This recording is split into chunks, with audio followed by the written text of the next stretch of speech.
I'm ready.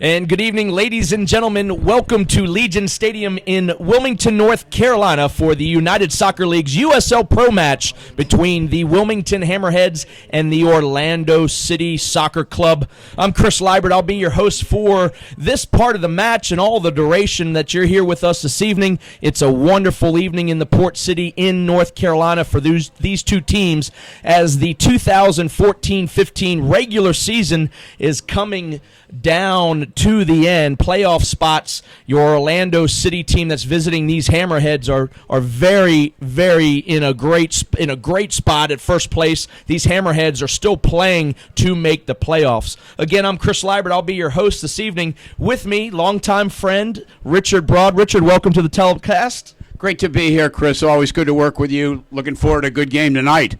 Well, as we said, it's the stadium's packing up. These two teams have played once before this year. What else can we expect this evening, Richard? You were down on the field talking to both teams prior to tonight's match. This is the first game at home, the first home game for Carson Porter since he took over from David Irving. He plays a very, very attack-oriented style. He was an assistant coach under Jay Vidovich at Wake Forest, and Jay's teams are all known for their creative ball possession style of attack. This is what Carson Porter is trying to introduce to the Hammerheads.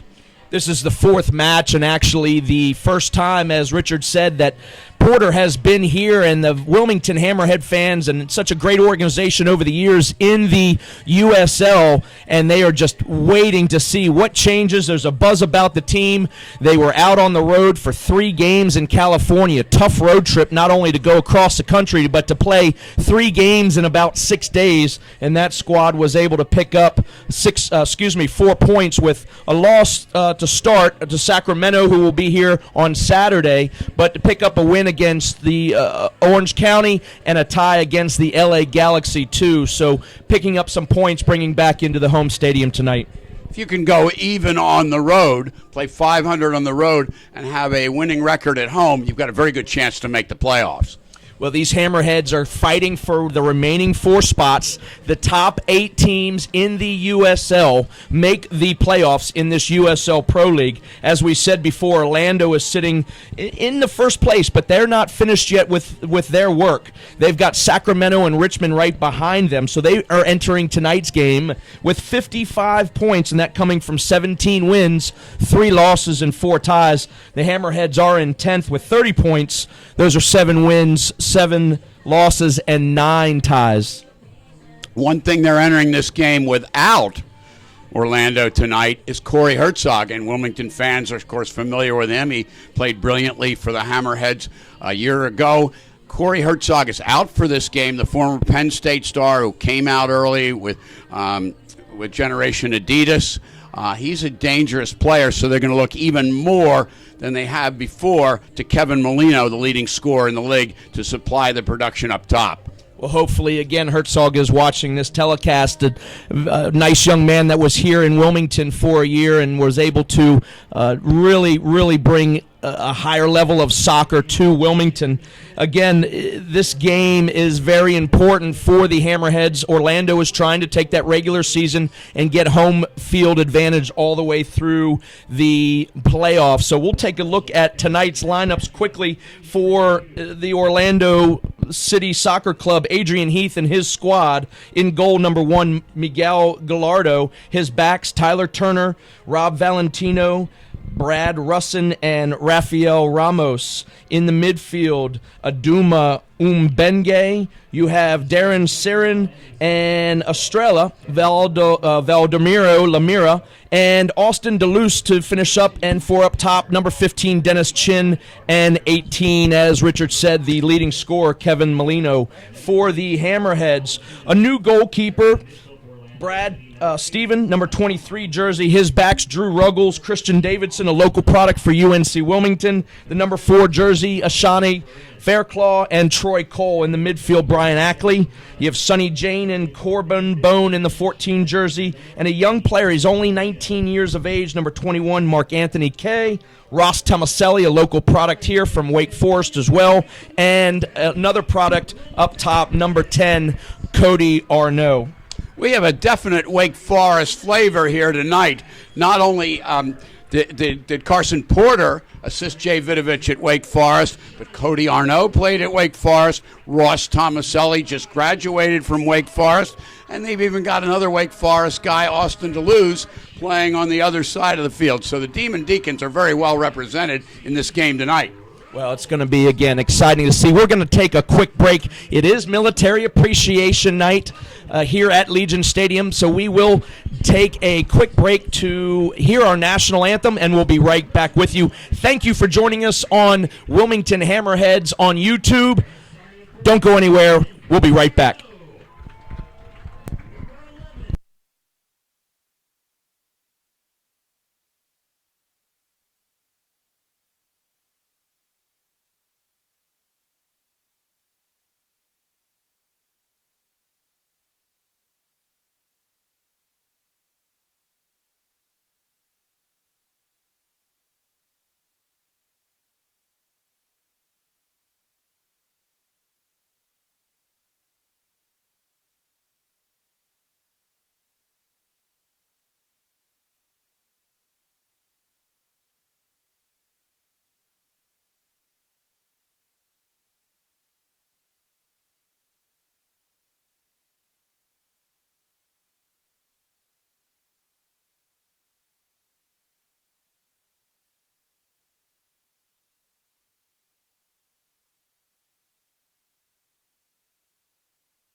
And welcome back, soccer fans, to Legion Stadium in Wilmington, North Carolina for the United Soccer League's USL Pro match this evening. The Wilmington Hammerheads hosting the Orlando City Soccer Club. Again, I'm Chris Liebert, with me, Richard Broad. Ladies and gentlemen, we are about ready to kick off here. So again, thanks for joining us on Wilmington Hammerheads Soccer on YouTube.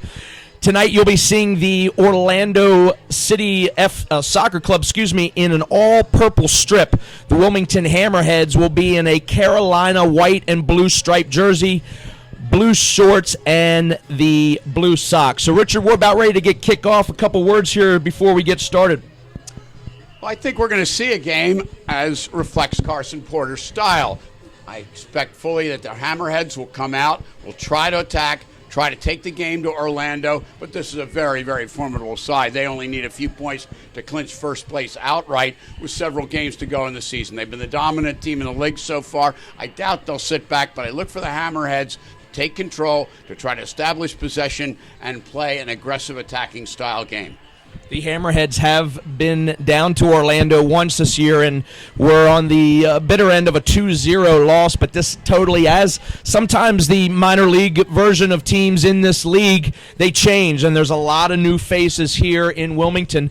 The Orlando side will be going from right to left on your computer screen or on your TV screen, however you're watching us this evening, and the Hammerheads will be moving from left to right.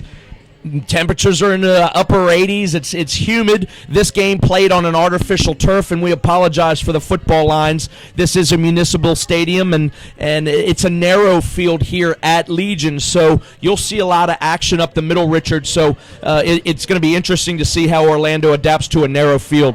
I don't think you're going to have to apologize for the style of play. I think you're going to see a very attractive game.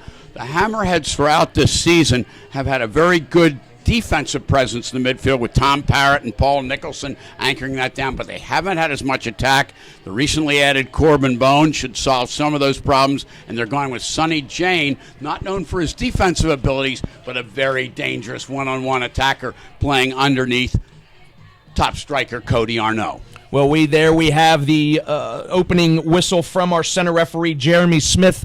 The rest of his crew is assistant referees Justin Finger, Patrick Schmidt, and Ryan Graves. So early off, we see the Hammerheads again moving from left to right on your computer screen. And just an absolute almost debacle off the beginning there. Your goalkeeper, Brad Stephen, panicking with the ball and Orlando getting an attempt. You like to keep possession. I don't like to keep possession in my own penalty box and almost cost them. When I wonder, Kevin Molino, he's the leading scorer in the league. He's very opportunistic, and the Hammerhead's off to a dodgy start. Very shaky there as you see a Shawnee Fairclaw see the ball out, but to dismay in the box there. I always like to start by putting the ball down in the other end, put pressure on the other team, not just kick it aimlessly up the field. But that was really risky, and Stuver got away with one. It could have been 1-0 10 seconds into the game.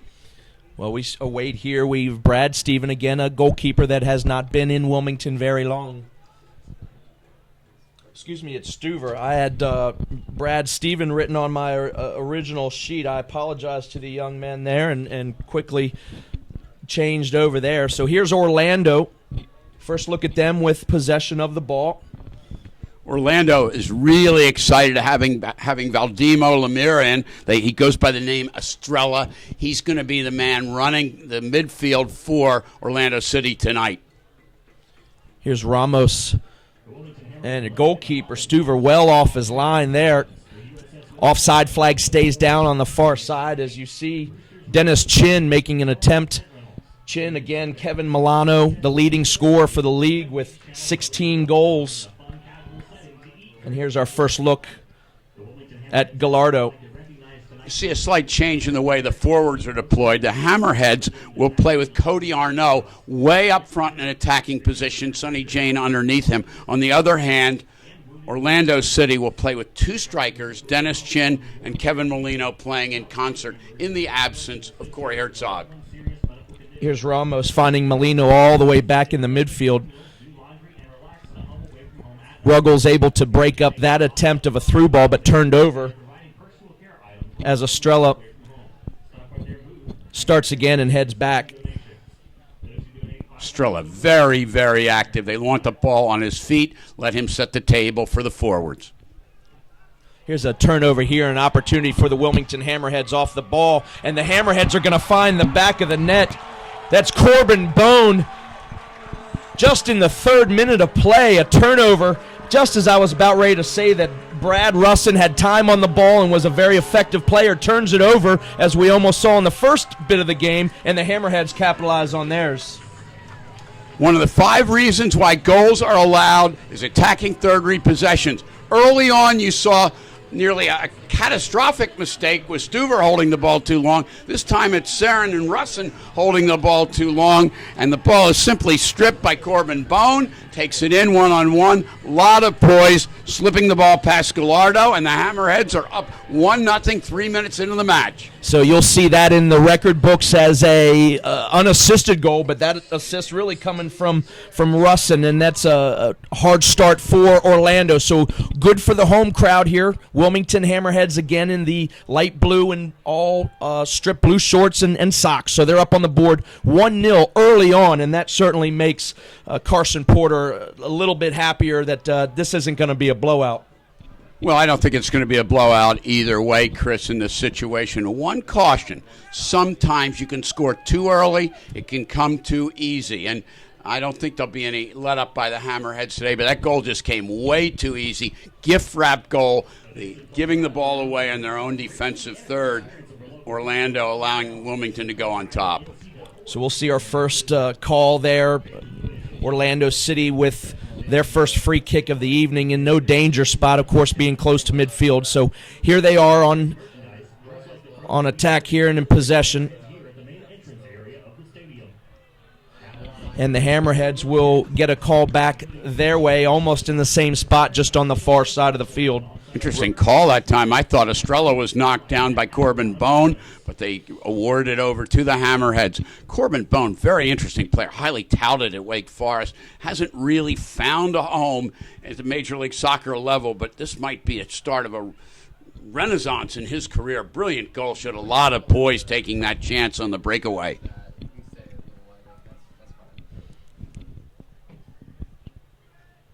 Hammerheads in their own end, keeping possession in a 50-50 ball up top here as we see Sonny Jane trying to make his first attempt on his first play. Dennis Chin knocking out wide, an attempt of service into the box. Orlando still in possession here. Ramos all the way back from the left back position. Good work by Corbin Bone. He's in the attack, getting a goal, and now he comes back in defense. Good work rate by this guy. If he develops confidence, he can be a very effective player. His confidence has been shattered a little bit by his experience at the professional level. But again, he's a guy who can make a huge difference if they show faith in him. Here's a turnover deep in their territory as we'll see a throw-in awarded to Orlando. Just 6 minutes into the game, we're already, if you're just joining us, Wilmington Hammerheads, a gift goal, number 14 Corbin Bone in the third minute. So this game already, as we talked about early in the telecast, certainly going to be a lot of excitement for these soccer fans and the ones watching here on YouTube.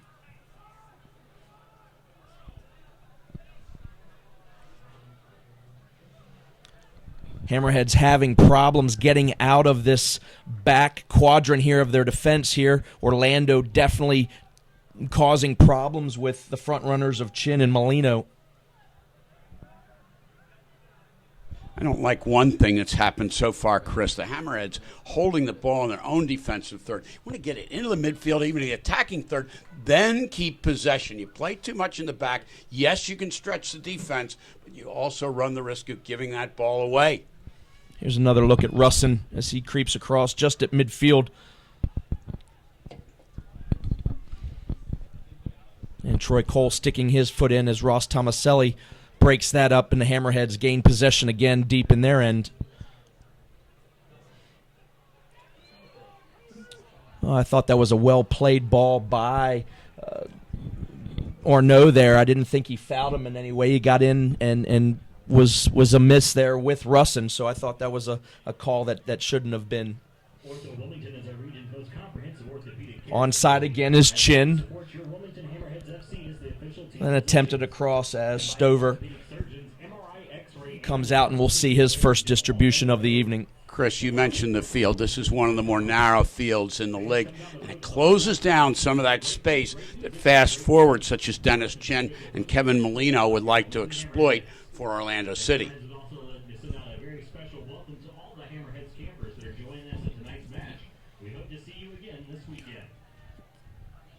Here's another turnover by Wilmington in their own end. It's going to be an attempt in the box there. Very dangerous as Mbenge gets through, and it will be last touch by Wilmington. So we'll see the first corner of the evening. Had an early talk with Porter. He said he was going to possess the ball and come out of the back. You have your goods and your bads with that, Coach. And Orlando City bringing those two center backs, Valentino and Russin, in. They're big and tall and dangerous. Look for this ball to go to the far post. It was a great defensive play by Shawnee Faircloth to deny the shot and force the corner.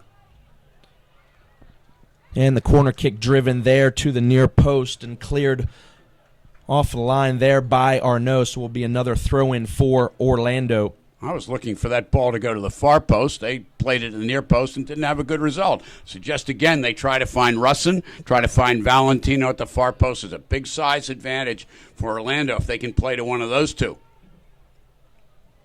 Molino in the box, unable to find any kind of daylight. And again, Wilmington having a little trouble getting out. You saw example of Russin's ability in the air. If he comes forward on restarts, he's very dangerous. Big, strong, former player at UCLA. That great program there. Referee calls a handball. So again, Hammerheads having some trouble, and then just another foul as we see Molino brought down. Here's a quick start all the way to the outside to DeLuce. Service in the box, but out of bounds, so will be a throw-in for Wilmington coming the other way. Orlando very quick all the way across the field. This is a real asset. They play quickly, they have quick movement off the ball, and the Hammerheads cannot afford to take the foot off the pedal at all. They've got to keep focused. Another turnover again. The Hammerheads having trouble. It's great to possess the ball, but unless you do something with it and not travel to go forward, you're going to be in some trouble there. We've already seen that on. And here's Orlando again coming, switching the fields quickly. Ramos covered by Tomaselli as he gets forward and into the box. Numbers forward all the way outside. Turner's going to be not able to catch it. Again, a narrow field in this turf. The ball runs very quickly. You'll see Ruggles here starting for the Hammerheads. One of Orlando City's tactics, one of the things they want to do is get those outside backs forward. And thus far, Rafael Ramos has been able to come up the left side. Ross Tomaselli has to do a better job getting back and defending him. And a big boot up in the air as Smith awards Wilmington with a dangerous play there. So we'll see Ruggles on the ball for a free kick. In the 11th minute here, again, 1-0 in favor of the Wilmington Hammerheads on an early goal in the 3rd minute. And Corbin Bone finding himself on the score sheet. Here's possession again by Wilmington. Back to Stuvert. And again, some pressure. Wilmington having trouble getting out of the end. Russin wins everything in the air. Everything in the air. They're not going to beat him by playing in the air, and they must mark him if he comes forward for restarts. High pressure from Orlando. Again, Wilmington having trouble. They're stringing 2 and 3 passes together, Richard, but not really doing anything, breaking any defenders, and again, making it real easy for Orlando to possess the ball here. Orlando's had probably 60-70% of the possession in this game. Ball is picked off by Brian Ackley. Interesting, when the changes in lineup, Brian Ackley was playing more as a sub. He's now moved to a defensive midfield position. Former player at Indiana, he played almost every position on the field except maybe goalkeeper when he was playing under Mike Freitag at Indiana. There's a near turnover there by Christian Davidson in the box. Once again, the Hammerheads struggling to get out of their own end and turned over again, but we'll see it travel all the way back to Stuvert. Are you tired of paying for costly repairs to your older HVAC systems? Stop suffering through the humid nights. It's time to let Newcomb & Company Heating and Air, your factory authorized Carrier dealers, evaluate your HVAC needs and beat the summer heat and humidity. Carrier, turn to the experts. And Troy Cole able to get the head to the ball, but again, no real possession in the offensive side of the field except for the turnover early on in the 3rd minute. I haven't seen any possession for the Wilmington Hammerheads in their end of the field. Here's Tomaselli. It's a great effort by Ross Tomaselli. He looked up for expecting a call to get a foul and a restart in that area. I think he had an argument there. We thank you once more for your cooperation.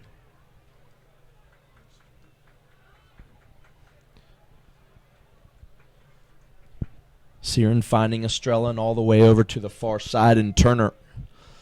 Long ball forward here for Chin. Well defended by Davidson, but Chin able to gain possession there. And it's going to be last touched by Davidson for a throw-in for Orlando. Very impressive skill by all the players on Orlando. And you can talk all you want about possession, but you've got to be able to keep the ball once you have it. This reminds the United States all the time. Jurgen Klinsmann talking about possession. That's all well and good, but you don't have players that, with skill, you're not going to possess it. And Orlando has shown a lot more skill thus far in this game. Here's Tomaselli again. All the way across. Good ball to Ruggles. And Hammerheads finally gaining some attack, but wasted as the ball goes forward and back to Gallardo. Drew Ruggles getting forward a little bit in that situation. He's had an outstanding year. Very consistent play at left back for the Hammerheads since the beginning of the season.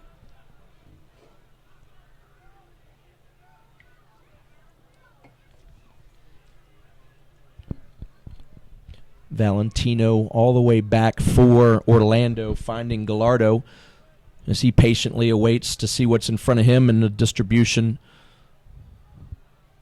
And won by Ruggles.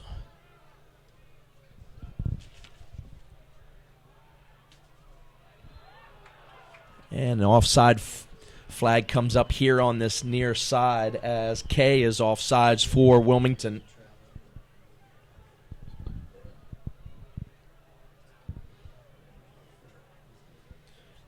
Richard, it's a funny game. You often see a team that's in possession most of the time, having most of the opportunities, and here we find that they are not on the board and it's the other team. Well, the possession that counts is when you possess the ball and put it past the guy on the other team with a funny color shirt. If that ball goes in the back of the net enough times, doesn't matter how many minutes you possession. It's not like wrestling where you have riding time, or it's not a diving contest. You've got to be able to score goals. It's a big tackle there by Brian Ackley in the midfield as Kay able to come out and back to Ackley. Excuse me, that's Corbin Bone, your goal scorer on the evening, and Ruggles. And again, a little bit possession for the Wilmington Hammerheads in the attacking side of their field, but back to Fairclaw. Front running to Tomaselli. Well played by Russ in that time. Made it look easy. And Molino's held on and will be a quick restart. It's a couple times that we've seen. And another foul there. And another quick restart. Well disciplined by Molino. Sometimes you see a player that's fouled a couple times, but he just goes right back to work. Couple quick restarts by Orlando. It certainly shows that they're for business and to get the ball in the back of the net. Said it well, Chris. Molino, very dangerous, very quick, very explosive, but his discipline, his self-control has really improved this year. It's one of the reasons why he leads the league in scoring. 39 points is an amazing feat. That's 16 goals and 7 assists for that young man. And as you said, Richard leads the top of the USL Pro League in points and also goals scored. And it's actually Jeremy Smith that gets a little conversation in with Orlando. I felt that there was a bunch of repetitive fouls by Wilmington, but Orlando's the first team to get a little conference there before any bookings occur.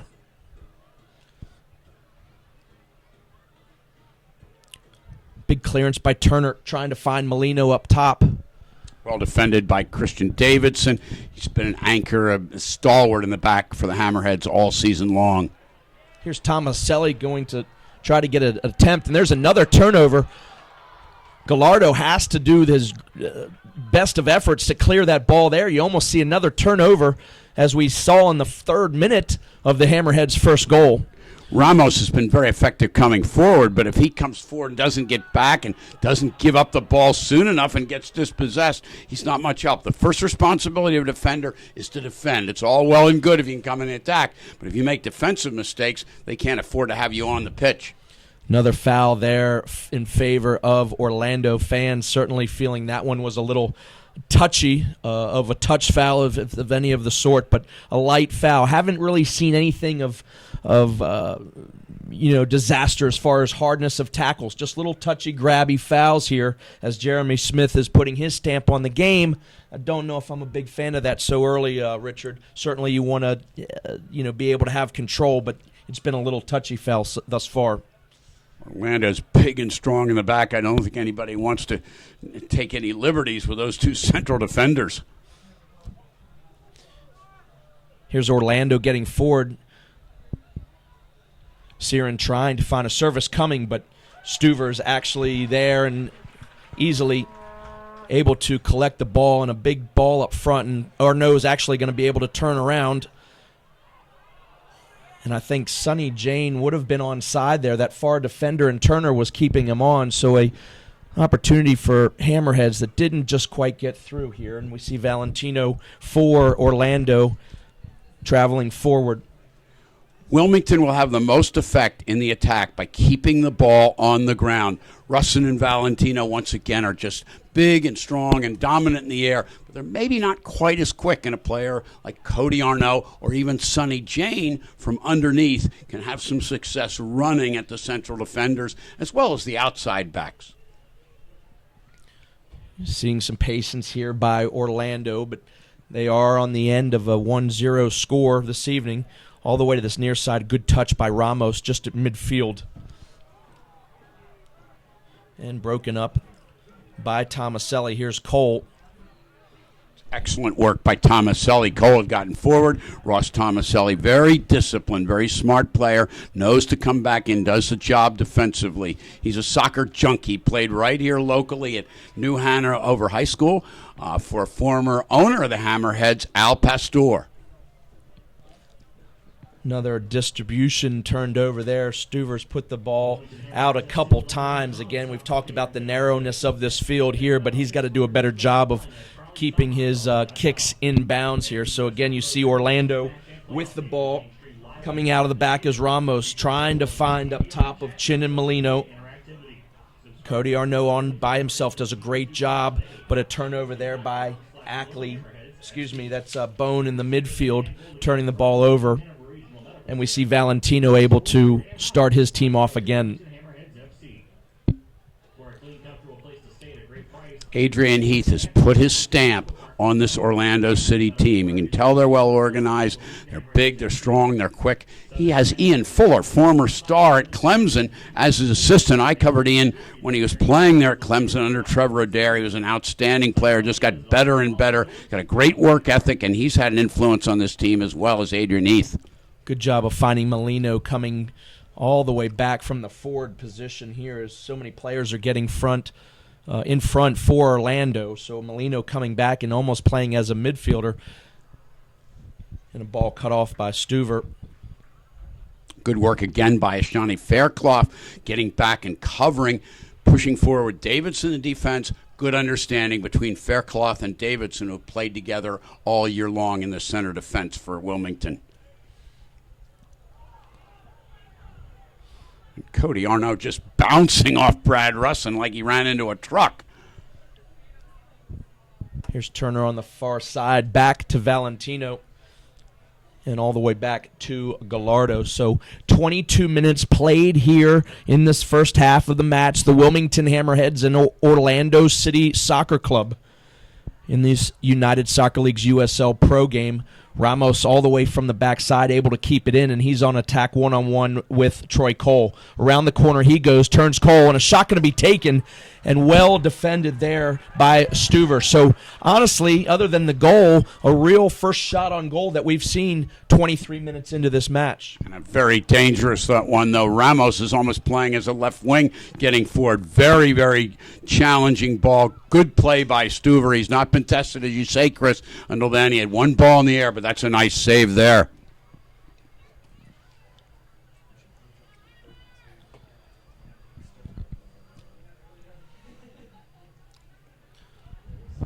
And a switching ball here to Tomaselli and outside to Troy Cole. So a little possession of their own for these Wilmington Hammerheads. Haven't seen it too much this evening. So here's Sonny James, a quick little player in the midfield. He gets forward and almost a through ball there, and the Hammerheads still have it with Troy Cole.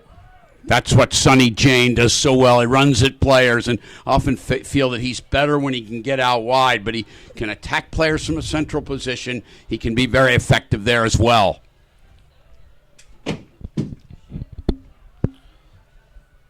And Ruggles does a great job there of getting back and defending and finding his defensive counterpart in Fairclaw. So Wilmington doing a little bit better job. Here's Ackley of keeping possession, trying to find Sonny Jane. As we said there, Valentino just standing up strong, almost as a brick wall there for defense. Hammerheads are doing a great job defensively. It's been in the midfield. They just have not been able to keep enough possession of the ball. But once again, as you say, Chris, they're winning 1-0. It took advantage of a catastrophic mistake early on by Orlando. And some shakiness again by Wilmington there. They are playing possession, trying to get out of the back, but Orlando doing a good job in causing problems.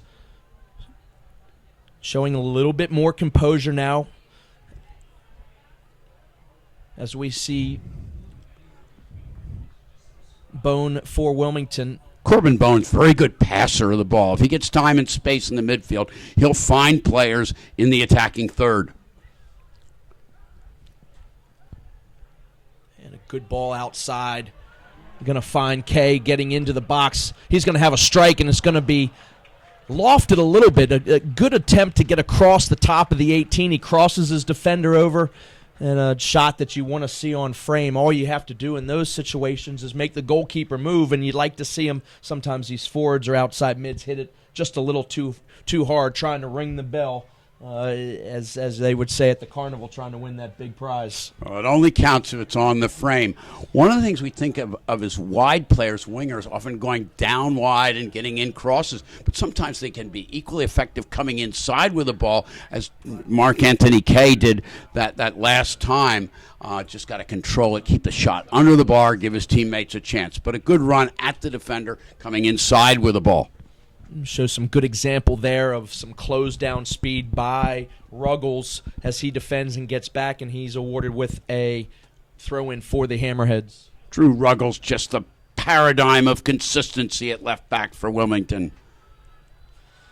And a foul called there. We'll take this chance to talk about USsoccer.com, USLsoccer.com for all the scores, stats, news, and more exclusively on USLProSoccer.com. Again, and you're watching that on Wilmington Hammerheads Soccer on YouTube, the USL Pro from the United Soccer Leagues. There's a lot of space for Arnaud, quickly being closed down by Ramos. Arnaud finding Cole, and there's a turnover there. And Molino brought down there. A little bit much to... I didn't think he got held that hard, but he's right. He holds up 4 times that he's been brought down. And, again, no conversation from the referee. We talked about some repeated fouls. Orlando saw the talking to. Wilmington has yet to get that talk. Crowd didn't like that call, but I can't argue with it. Ackley went and clearly held Molina that time, and you can't give Kevin Molina an inch in there. He's very, very quick. Now they're bringing players forward. Once again, it's Rob Valentino coming up. Russon's coming up. They need to send this ball to the far post and give those big men a chance. And well cleared there by Ackley. Made up for the foul before. Good job by Brian Ackley. Turner covering the setter back as Rob Valentino gets forward. And Hammerheads awarded there just in front of the Port City Firm, the official support group of the Wilmington Hammerheads, a spirited group waving their flags and in their team colors. So they're certainly giving an earful to somebody from in Purple Nature over there. So that crew is certainly well behind their badge. This is one of the things that Carson Porter wants to do, get a team that plays exciting, attractive soccer and get the people out. We've got a nice crowd tonight, even though it's really a weekday. It's not quite Labor Day weekend. Good crowd, but we can fill these stands up, and it'll really help the Hammerheads to be even more effective, developing a home field advantage.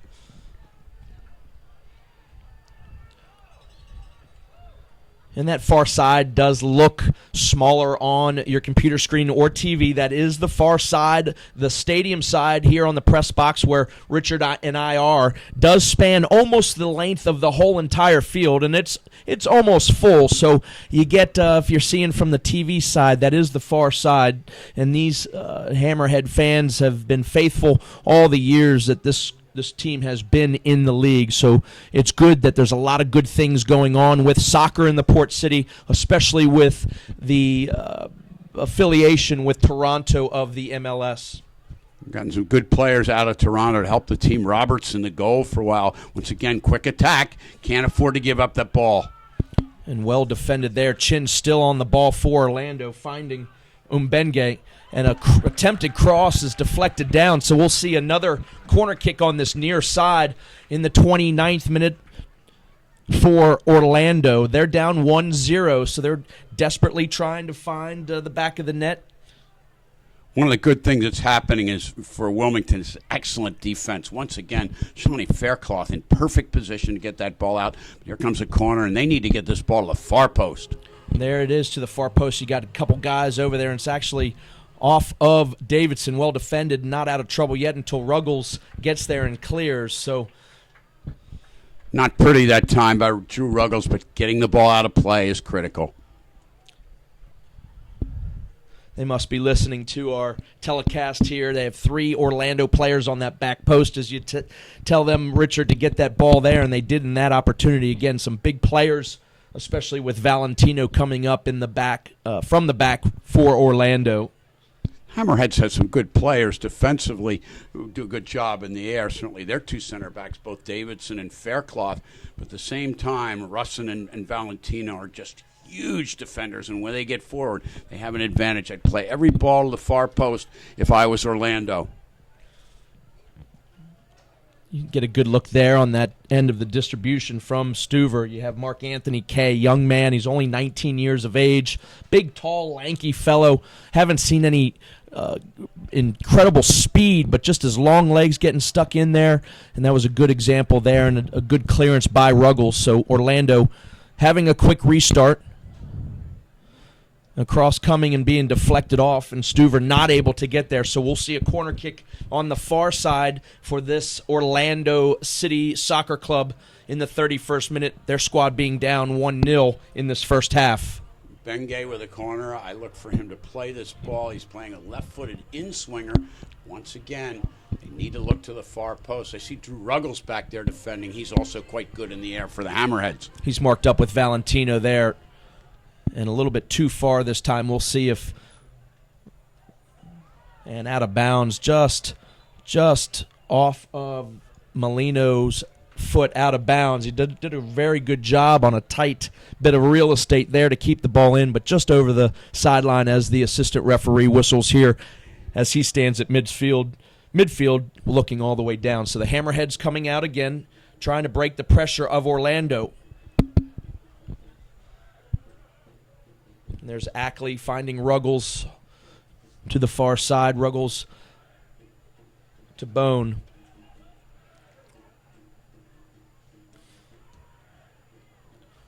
Ackley finding a little window, unable to find Jane up top. But Orlando not able to counter there and turning it over. So we'll see Wilmington again with another throw just at midfield. Sometimes feel that Sonny Jane playing in the middle of the park is not as effective as he is out wide. He tends to get lost a little bit in the middle of the park. But when he's wide and can run at defenders, that's when he's most dangerous. That's where he is most effective for Sasha Surowski in his career at the University of Maryland. We're going to see our first yellow card caution there in the 33rd minute. You have Drew Ruggles picking up a yellow card as he, I do believe, brought down... Didn't see who he fouled at midfield, but Ruggles certainly finding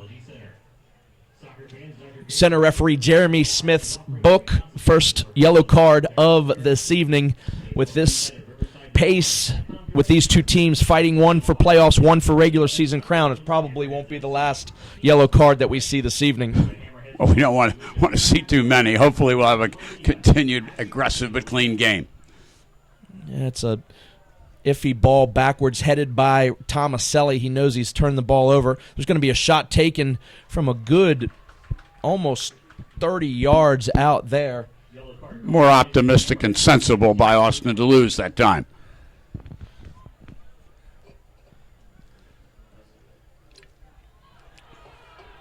There's Arnaud trying to get underneath. Again, the size frame of these defenders with the forwards there. The fans wanting a foul there as Arnaud is almost bear-hugged at midfield, but he did a good job of getting underneath, but no foul called. That's Cody Arnaud's job to work and play up front, but they're not going to have any success playing balls in the air. They've got to play into feet in the attacking third if they're going to be effective. Missed tackle there by Fairclough. Ball coming across and going to be headed away by Davidson, but still in the midst of Orlando.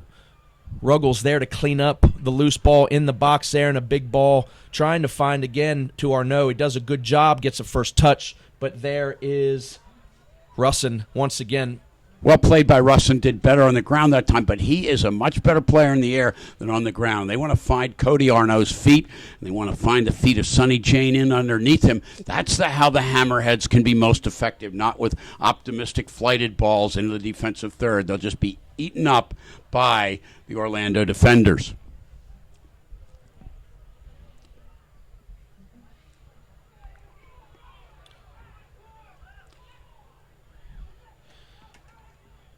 A nifty little move there by Troy Cole as he's able to keep possession of the ball with his Hammerheads. Here's Tomaselli going forward. Sonny Jane, a nice little flick himself. Cody Arnaud gets his pocket picked, and that's a good job there by Siren. That's where you want to do the magic, in the attacking end, not in the back. Good creative endeavor that time by Sonny Jane. Back to Siren trying to find some forwards as you see Mbenge up front, but nothing of any danger for Wilmington as Stuver's able to pick the ball up and let his squad regroup. He comes to Davidson on the far side. Brad Stuver doing a very good job organizing his defense. As good as Quinn Roberts was in the goal before he went back up to Toronto, Stuver seems to be more in better communication with his defenders, and the Hammerhead defense has been very good in the first half.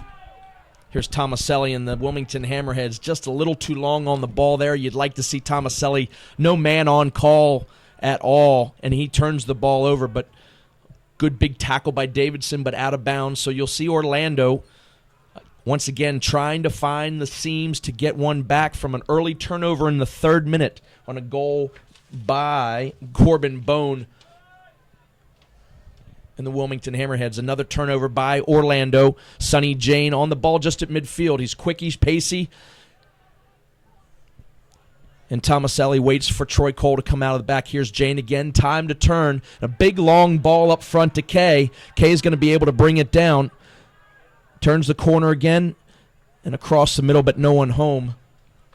Well read by Russin. That time, Kay was a left-footed player, had it on his right foot, was not accurate enough for the pass in the final third. You've got to be precise in that area of the field. Here's Jane and Kay again. Just missed opportunities of finding that final pass in the box. Wilmington doing a better job of keeping possession throughout the midfield and building forward as we see Fairclough here coming to the near side and Tomaselli back from the midfield. Good series of passes, quick ball. Ball moves there as we see Bone coming back. No more than really 1 or 2 touches by any player on this Hammerhead team. Best example of possession by the Hammerheads thus far in the match.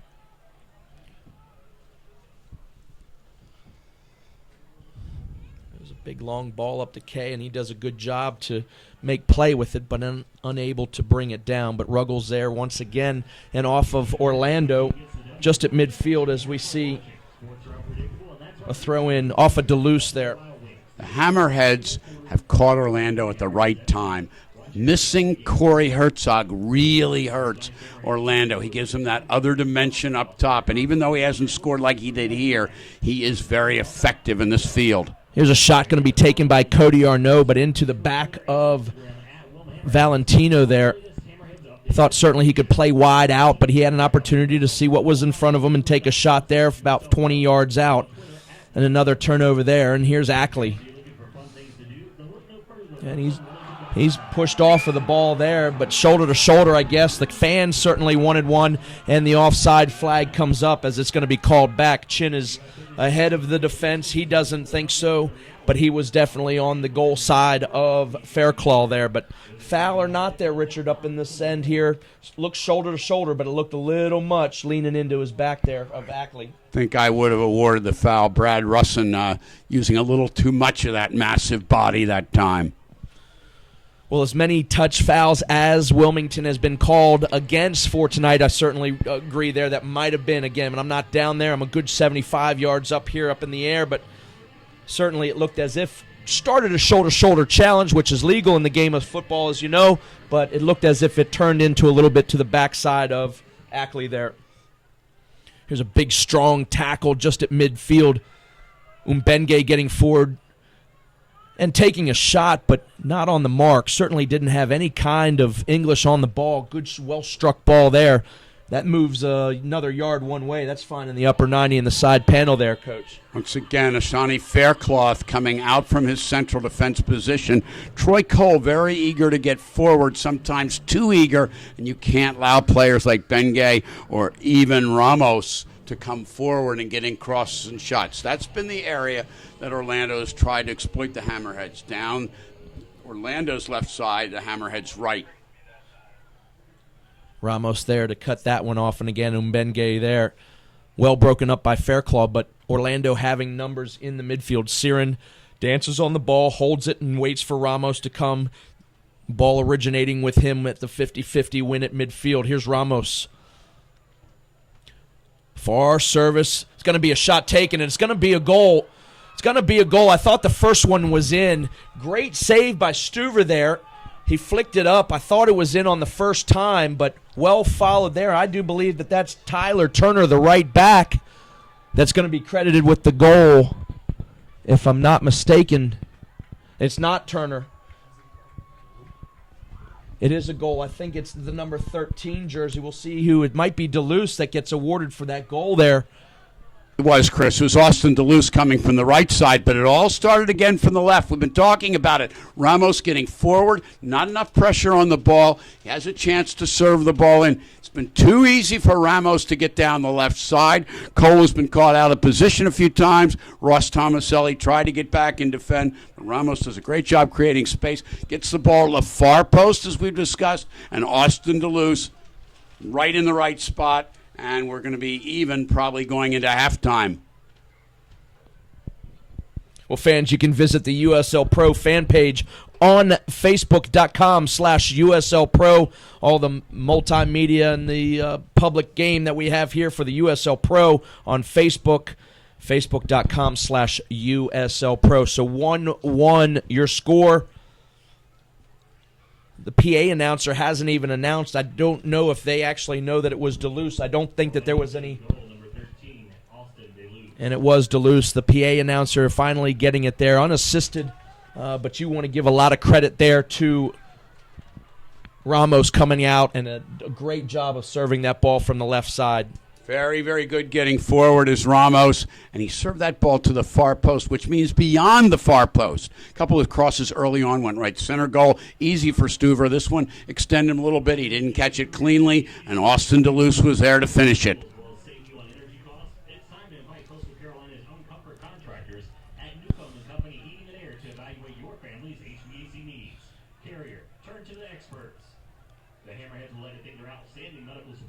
And a good job there by Ramos to break that up. And giveaway in the middle there. And Davidson able to keep his feet and keep very possession. Careless with that ball, though. You can't keep possession in your back end for too long against quick forwards like Orlando has.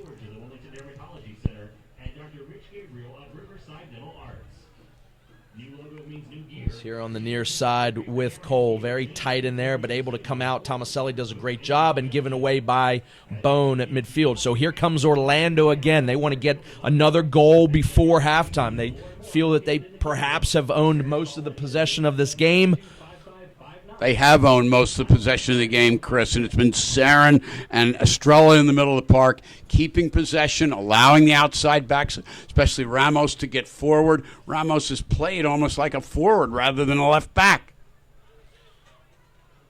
Well, here's Ramos again. He's going to have another attempt. He's taking on two defenders there, this time broken up by Ackley and Fairclaw there. Wasted ball up front there by Kay. It was a better job that time by Troy Cole. He didn't get extended forward. Better shape by the defense. Shawnee Fairclough's done a very good job covering for him as Christian Davidson has for Ruggles on the other side. And Davidson's clearance not out of trouble here. Mbenge, a great ball into the box and a good save by Stuver. That's well done to shut down the league's leading scorer there. Kevin Molino being able to get forward, getting a shot off, but a great save one-on-one as Molino getting a shot off, but just not quite getting it past Stuver there. You are so right, Chris. That was a brilliant play by Stuver, using that huge body to create a barrier. But what a play by Mbenge, getting the ball in, slipping it through for Molino. And I thought that they were going to come up with another one, but Stuver comes up very big for the Hammerheads right before half. Stuver does a good job of coming off of that line and standing up. If he hesitates any way there, I feel that Molino has a pick of the litter of either side to score on. So credit to Stuver there to honestly save a 2-1 advantage in favor of Orlando going into halftime, which you know can be a dagger just before a halftime break. The Hammerheads have played so well defensively up until the last 10 minutes, but that area of weakness down the Hammerheads' right side, they've been exploiting it, and that's what Carson Porter has to do at halftime. He's got to find a way to shut down this attack, or they're likely to give up a couple more goals coming from the same place that Ramos created the one for Duluth about 4 minutes ago. Ackley does a good job there all the way outside. Day's going to have lots of room on the far side, and his ball is going to find Tomaselli. He's going to have an opportunity to take a strike and off the goal, but Sonny Jane's there and just over the bar there. A great opportunity for the Hammerheads to take a 2-1 lead, but just over the bar. Good defense there by Russin to get back. Tomaselli has a clean look at the goal, deflected back to Jane as we see many goals come in deflection, and Jane puts it over the bar. Sonny Jane has to keep that ball down, but what a play by Russin right before that. Ross Tomaselli seizing the moment. He's almost always in the right place. Very smart player. Ross Tomaselli just didn't get that shot off quick enough to prevent Russin from blocking it. Great play by Russin. He's been a pillar of strength for Orlando. So here's Gallardo and the center referee blowing the whistle for our first half. So as we talked about, exciting soccer, 1-1 your score here. Thoughts on the first half here, Richard? Well, we've got some exciting attacking soccer. This is what Carson Porter has in mind, but Orlando is not going to fold up at all. They're very quick, they're very dangerous, and it's not hard to see why they're well out in front in the league. Well, if the first half is anything like I feel forecasted for the second, don't go away. We're going to take a short break. Thanks again for watching Wilmington Hammerhead Soccer on YouTube, United Soccer League's USL Pro, Wilmington Hammerheads, and Orlando City Soccer Club. We'll be right back to recap the first half. Don't go anywhere.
Don't forget, fans, that you can still sign up for the 2014 series of Wilmington Hammerheads youth soccer camps all summer long. The soccer camp is a great opportunity for boys and girls to develop their overall playing ability and their love of the sport. Campers will receive unparalleled coaching and instruction from the Wilmington Hammerheads players, coaches, staff in an enjoyable, friendly environment. Learn more about the camps and how they sign up by logging on to their website at www.wilmingtonhammerheads.com. The broadcast of this match is authorized by the Wilmington Hammerheads. Any rebroadcast, retransmission, or other use of image, sound, account, or description without the express written permission of the club is strictly prohibited. Tonight's match was produced for the Wilmington Hammerheads by Turbo Sports Group, the official video production company of the Wilmington Hammerheads Soccer Club. Don't miss out on the next broadcast as the Hammerheads play host to Sacramento Republic this Saturday, August 30th. Kickoff is set for 7:30 p.m. And coming up next, you'll get caught up from all the action from the first half as well as the second half from Chris and Richard. You're watching the Wilmington Hammerheads Soccer on YouTube.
And welcome back, soccer fans, to the USL Pro Wilmington Hammerheads Soccer on YouTube. The Orlando City Soccer Club and the Wilmington Hammerheads 1-1 your score back here for the second half as we await Jeremy Smith's whistle. A little recap. Hammerheads jump early on a turnover in the 3rd minute, a goal by number 14, Corbin Bone, again for Wilmington. A very busy first half, some opportunities from both sides, but in the 41st minute, Austin DeLuz able to put and find the back of the net and put the ball away for Orlando. Richard, welcome back again to the telecast here. Another second half coming up. Thoughts again from the halftime in our first half? You talk about possession, but you've got to do something to make sure you maintain possession. And Carson Porter has to be disappointed in the limited possession time the Hammerheads have had. Estrella and Darwin Sarin have controlled the game in the middle of the park. And more importantly, Ramos at the left back position from Orlando has gotten forward. He ultimately created the goal in the 41st minute. They must find a way to shut down Ramos coming forward. May have to see some substitutions for the Hammerheads in the second half. And there you see the start for the second half this evening. And a handball there, but not called. Here's Chin getting forward and into the box, and a cross coming to the far side, but defended there as Troy Cole comes out of the back for Wilmington. So you talk about possession. Again, the Hammerheads having trouble really coming out of the back, but doing a good job midway through the first half of breaking into Orlando, but unable to find the back of the net from that way. And Orlando just pressing forward, as we've seen the whole first half for this Orlando Soccer Club here. And here's Ruggles at midfield, turning the ball over as both teams trying to get settled back down for the second half. And big Rob Valentino stretching all the way outside to Ramos again, who Richard says was dangerous in the first half and certainly being the assist, although he's not credited with the assist in the goal. There's a ball coming across the middle. Dangerous, but no one home. Lots of balls getting across that attacking third now and putting more and more pressure on as Orlando City. Once again, I feel that they miss Corey Herzog, who's an opportunistic guy who can get on the end of these balls and finish them. Orlando having 8 players pressing, almost all 8 players, not quite in the box, but almost forward. You have the 2 defenders back, but really causing problems getting forward there. Good work back by Sarin that time to make up for that lapse in the first half. It's a costly play. They gave it up. They've been the dominant team except for that one instance early on when they gave an early goal to the Hammerheads. We saw Stuver making a great save at one point. Certainly Orlando being able to come up perhaps 2-1 in the first half, and Stuver coming off of his line to stop Kevin Molino, the leading scorer in the USL Pro League, and an opportunity there for his Orlando side to go up 2-1. So good save there by really probably the only other opportunity of sureness in the first half for both teams. And you see Molino there with a easy shot there for Stuver. Not as quite as hard as the first one that we were just talking about. Even though Molino didn't convert that, saved it fairly easily by Stuver. That's why Molino's so dangerous. He gets onto spots. He'll hit that ball first time. Good setup by Chin. Molino didn't quite get it all. Much pressure for the Hammerheads to absorb. Orlando is having their way, especially in terms of possession.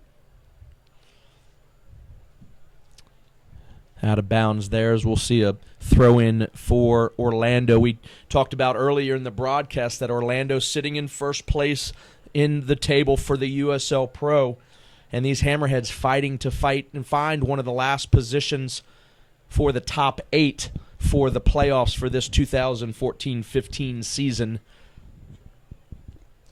As we said before, it's important that you win most of your home matches. You need a winning record at home and about a .500 record on the road if you're going to be a playoff contender. And this Orlando side trying to win as many games throughout, because right underneath them in the table is Sacramento, who will be here on Saturday. They are only 4 points behind, and Richmond at 49. And this Orlando side won a great game up in Richmond 3-2. A lot of people thought that was and will be the final, but Sacramento sneaks up in there.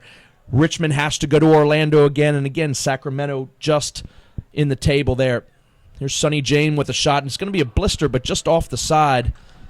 Good look there for Sonny James. So the top of the table, where Orlando had been just the front runner, Sacramento sneaking in, surpassing Richmond, who was on the tail all season long in Orlando. It's going to be very interesting to see the last part and the early part of the playoffs throughout the playoffs. Hammerheads are going to have a lot to say about who goes forward, but they want to have a lot to say themselves and try to get in those playoffs. That was a decent chance by Sonny Jane, but he has never been as accurate as needs to be as a shooter. His strength is taking people on. He has to improve the accuracy of his finishing. Jane having a look at almost an open goal in the first half, put the ball above the bar, probably a good 2 feet. And one that, Richard, you think that he has to keep low, and that sends his Hammerheads into the locker room 2-1. First and most important point in shooting is accuracy over power. Sonny Jane struggles with that. He has to become more accurate. This is where he is really dangerous, running forward. Onside is Case. Just a little bit, ball runs a little bit too fast. He's able to catch it. Ball coming across.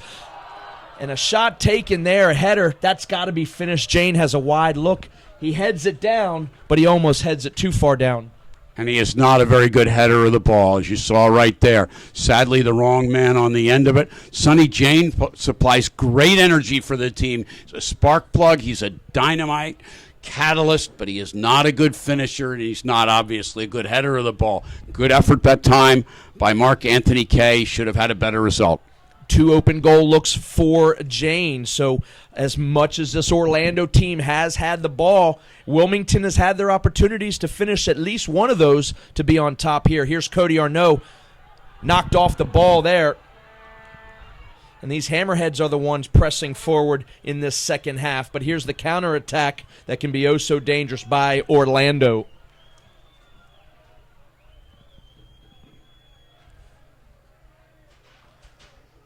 Umbenge, great save there. That's a shot that's going to find the back of the net if Stuver doesn't make another great save. So we'll take this opportunity real quick to make sure to follow at USL Pro on Twitter, the @ USL Pro on Twitter, for all the latest and greatest updates in the USL Pro and United Soccer Leagues.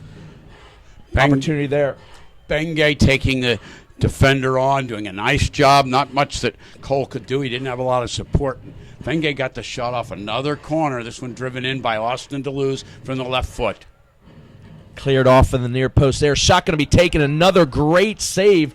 That shot taken by Estrella, and a great save by Stuver there. Honestly, should be a goal there, but a great save. A little bit of a pinball back and forth. Hammerhead's real lucky not to either pick up a handball or have the ball go in off of 2 Hammerhead players there. But 2 great saves, 1 in the first half, but 2 just there. So 3 total of sure goals for Orlando. Stuver is keeping this Hammerhead team in this game. He certainly is. What a fantastic one-time volley by Estrella. You can see why Orlando loves this player from the Trinidad Tobago national team. And will be a handball there as Wilmington gets a little bit of a fresh breath there of space, because Orlando was pressing, and will use this free kick to get out of their own end. That last save before that, after the shot by Estrella, saved by Brian Ackley. Very interesting player. Played 4 years at Indiana. He's got a great pedigree. Came out of that outstanding program of Castle out of Raleigh. Went to Indiana and was highly touted. Played in one of the premier programs in the country, but he's never really found a home. He played a lot of different positions in college. Played up front, played wide in the midfield, played sometimes outside back. Maybe this role in defensive midfield is the one for which Brian Ackley is best suited. Carson Porter's giving him a good shot to show what he can do there. Well, we see a free kick for Wilmington And a big, long forward ball there. Cody Arnaud's going to get a shot taken on sides. He gets a good look at it, volleyed out of the air, stays just off a frame, but that ball goes. It's going to count. That offside flag on the far side, Richard, stays down. Another good opportunity for Wilmington. That's what Carson Porter's looking for from Cody Arnaud. When he coached at Wake Forest, he had exposure to Cody Arnaud. He's a guy who can get in. He's played over in Europe. He's very dangerous. He's fit. He's active, and a great serve by Shawnee Faircloth, who's been a tower of strength in the defense for Wilmington tonight and all season long. It's a good story that the USL produces there in a Cody Arnaud. He played his high school ball right here on this very pitch, and it's good that he has made the ranks of going up and down. You said he plays in Europe, played in the ACC, and home here to do his pro career, and he's a wonderful story for this league. And if I'm not mistaken, he played at New Hanover also for Al Pastor, as did Ross Tomaselli. It's great to have these homegrown players coming in, and they're going to generate fan support, and they're going to have a little incentive to play harder. But that's just great. Al Pastor, one of the real giants of the game, founded the Hammerheads, and it's always good to see Al whenever I'm in town. Well, a lot of good things going on soccer-wise here in Wilmington. The youth system, and I'll get back to that here. We'll see what Orlando does, and it's broken up by Wilmington. But the youth system is now underneath the Wilmington Hammerheads, and again in the channel and in the pipeline with Toronto FC of the MLS. So a lot of good things going on in soccer in Wilmington, so it's good to see hopefully the channel for these young players who were on the pitch earlier this evening having their academy games, being able to go possibly up through to the Wilmington Hammerheads, as you can see with the youth and Tomaselli and Arnaud, but also to Toronto FC of the MLS.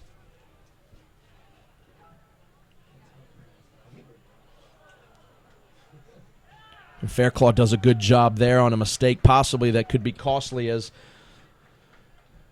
Mbenge was breathing down his neck to streak towards goal, so slips with a little bit of footing on this. This turf can be tough. It's slippery, and it is an artificial turf here, Richard. Well, it is just a little slip by a Shawnee Faircloth that time. You saw what makes him so good. He's just a terrific athlete with tremendous agility and flexibility, which he demonstrated to get out of trouble. And a good job there of Troy Cole climbing the ladder to get a header over Mbenge there. Good defense as he wins the ball for his Hammerheads, but Orlando playing out of the back now again. 1-1 your score in the 57th minute.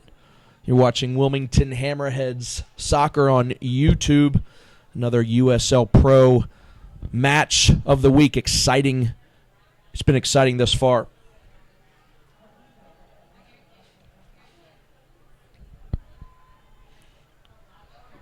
And Bone is going to be fouled, and Jeremy Smith, the center referee, whistles in favor of the Hammerheads. So we'll see a free kick coming here. One of the things I've noticed in the second half thus far, Chris, is that Troy Cole is not getting forward quite as often, and he was too eager to get forward in that half, and ultimately it resulted in Ramos getting in behind Ross Tomaselli, not able to get back and cover effectively, and that's where the tying score came in. And undoubtedly Carson Porter addressed that at halftime, and Ramos has not been nearly as effective coming forward out of the back for Orlando as a result. Here's Ackley on the ball for Wilmington. Back with Ackley and a front running. Cody Arnaud on the ball, but going to be met there by Gilardo. Easily received. We'll see his distribution. All the Hammerhead players from the bench in the back there, if you can see, warming up. We could see our first changes probably coming here in the 65th minute for Wilmington. Very, very hot evening, so I would not be surprised if both sides use close to their full complement of substitutes. Here's Sonny Jane. And he can't quite find Arnaud there. Well defended by Estrella. And good attempt there, but unable to be kept in is Tomaselli.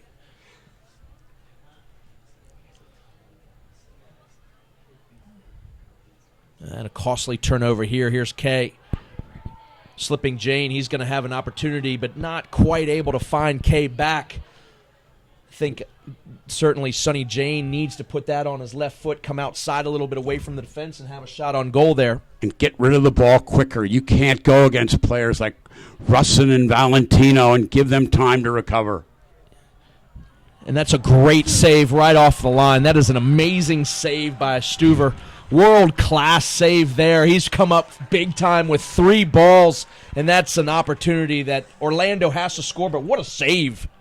Well, you're speaking of recovering. It's an amazing recovery by Stuber, getting all the way across the line to deny Austin to lose.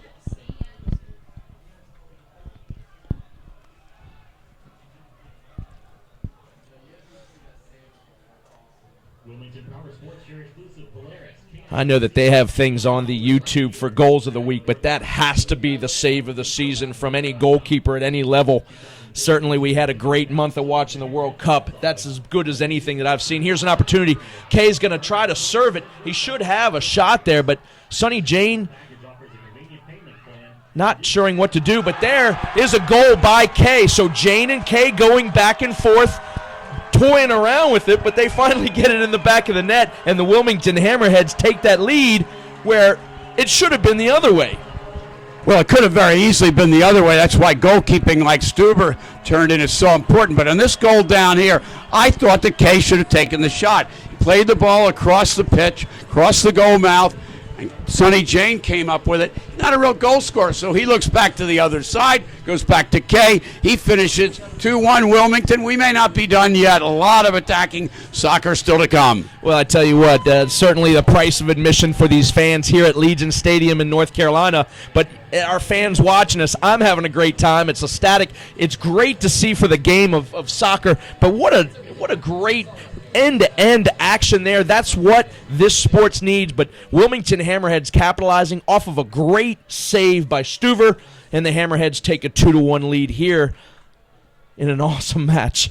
Young Mark Anthony Kay has a lot of ability, and you have to love his poise, both on the pass and also on the finish. It's getting a little rough here. Russin, a big, strong player. He's down. I think he got a bit of a knock, and we may have to stop a little bit to see what happened here to Russin. Well, I didn't see anything really. It was, again, I haven't seen any nasty tackles. It's been good soccer thus far. A lot of tugging. Cody Arnaud comes back there and knocks the ball off of Siren. But certainly, that's number 13 jersey, Duluth, thought he would be rewarded with a free kick there. But just at midfield, and Jeremy Smith does a good job of coming out of there for controlling the situation. A little rivalry in the family here with all these Wake Forest guys. Was Austin Duluth is obviously upset that he was denied his second goal, having a little go at it with a couple of his former teammates, Corbin Bone and Cody Arnaud. And then you've got Ross Tomaselli, the latest graduate from Wake. So we've got at least 4 players and the coach of the Hammerheads out of that Demon Deacon program. A great tribute to Jay Vidovich and the program he has there. They've turned out a lot of fine players and some good coaches as well. Well, Hammerhead's doing a good job there to bottle up Molino, but here's Orlando trying to get back on the board, and a wasted opportunity there as they have numbers forward but unable to play a quality service there, and we'll see a goal kick coming out from the other end. Hammerheads, I feel, have done a good job of containing Molino. The leading scorer of the league hasn't had that many opportunities tonight of finding the back of the net. They have done a good job. You can't take your eyes off him for a moment. Once again, I think if Corey Herzog was here, would take some of the pressure off Molina. He hasn't scored much this year, Cody Herzog, as he did when he was playing for Wilmington, as we look at an offside call. But what he's done is relieve pressure, and he's been responsible for the high productivity of Molina. Once again, though, Ramos now starting to get forward, and the Hammerheads cannot allow him to get in the attack. He should have done better with a serve that last time.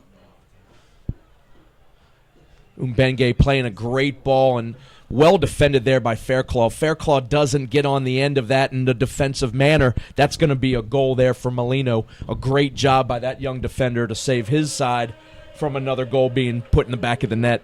Chris, you mentioned the players on the Hammerheads warming up, and I would not be surprised at all if we saw a change on the right side of the Hammerhead defense. All the attack for Orlando has been down the left side, and Ramos, with his team behind, is starting to come forward more frequently, and Bengay can take people on. That's where they've generated their goal and almost every other foray into the Hammerhead defense. Here's Sonny Jane. He gets knocked down, but play on. Cody Arnault is going to be able to break through. Here's Kay again, unable to get the first touchdown that would have brought him across into goal. And a service attempt knocked down there by, I do believe, Turner. So a throw-in. You could see a long throw-in here by Ruggles. Again, we mentioned the narrowness, width of the field. So Ruggles could possibly, but again, you're not going to win too much in the air with the likes of defenders of Rusin and Valentino back there. So what you look for here is a knockdown and maybe a second ball that someone can finish. And there it is. It's headed backwards, actually, but Gallardo there to easily collect it. And here's Orlando again in the counterattack.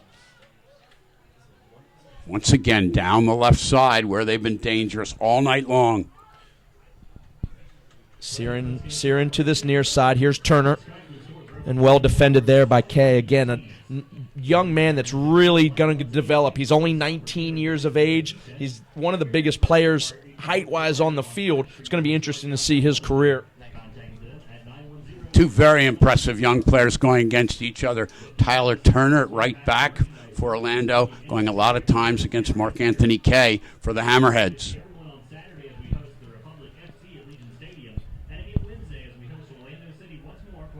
And broken up once again by Fairclaw. Fan will take this opportunity to thank Nike.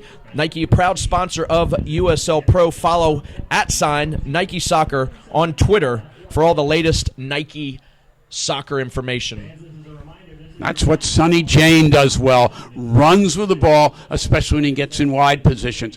My feeling is when he gets it centrally, he gets his head down and has to make too many decisions. If he can get the ball out wide, isolate a defender, beat him and lay it off, he can be a very effective player.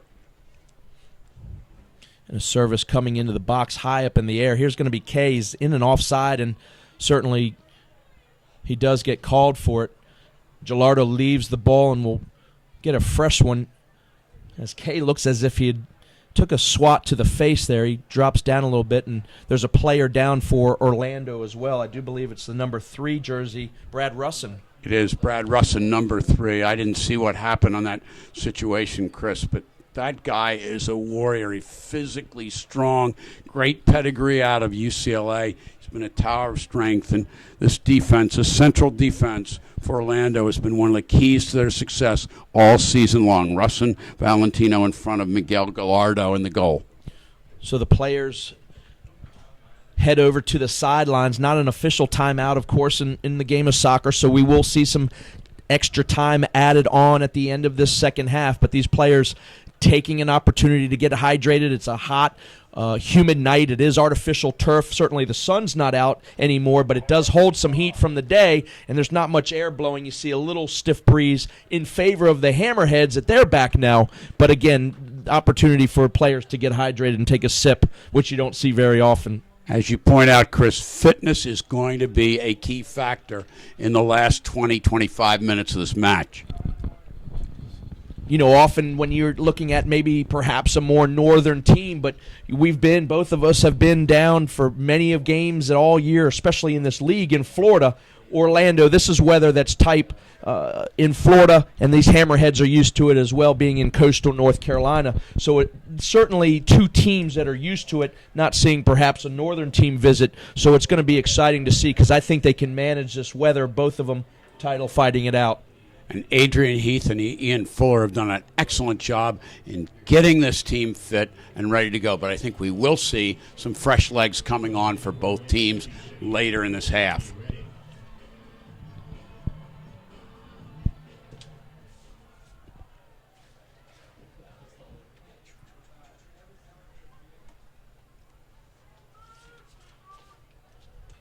And play resumes here with Orlando in attack. Outside here to Turner. There was a substitution for Orlando. We'll visit that there. or here in a minute. Tommy Redding comes on. He's going to be Russin has been taken off, and he was the injured player there just a moment ago. So Tommy Redding replacing Russin, that could be a key spot here. Russin's been so good this evening, so we'll see if the Hammerheads and Carson Porter going at that position. New player, new defender in the game, which you don't see a lot of defenders being substituted many times in matches. Brad Russin doing a good job defensively. They did not make the maximum use of him on those restarts, and that's where he could be effective, and that's the area where they may miss him, although Tommy Redding is very good in the air as well. A big switch here by Bone and his Hammerheads. And pressure again from Orlando, resulting in a Hammerhead throw, still in their own end. A lot of players, a lot of action on the far side benches, a lot going on. We'll see some more substitutions here as this game has been exciting for all, but will continue to go as the pace keeps up here at Legion. And Sonny Jane doing a good job. It's going to be a foul called against Orlando, so Sonny Jane doing a good job, getting busy, causing problems, and we see a quick restart for Wilmington. Sonny Jane is very busy, and that's another attribute that he brings to the team, the quickness, the excitement, the ability to be a catalyst and disrupt the defense.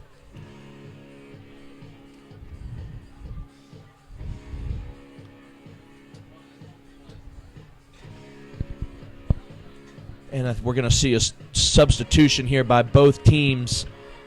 Sonny Jane is actually going to be done for the night. He's going to be coming off for Wilmington. So Sonny Jane is done. We'll see who replaces him coming from that far side.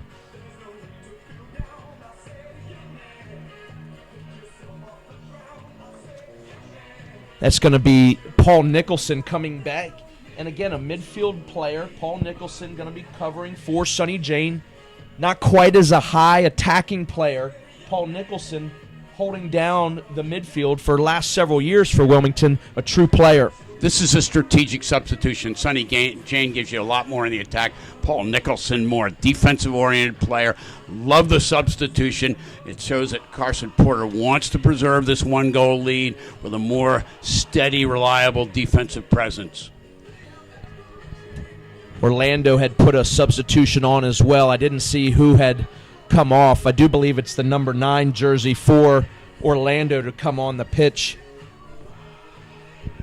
And that's Giuseppe Gentile coming in for 4. There's going to be a strike taken, but just off the mark. So Gentile comes on for Orlando. Can you see who he has replaced here, Richard? I think he may have replaced Austin DeLuce, and he'll be coming forward on that right side. So what they're doing now is playing with 3 attacking players rather than DeLuce, the midfielder. Gentile up as a forward alongside of Chin, and then Molino sitting maybe a little bit deep as kind of a attacking, creative, deep line forward.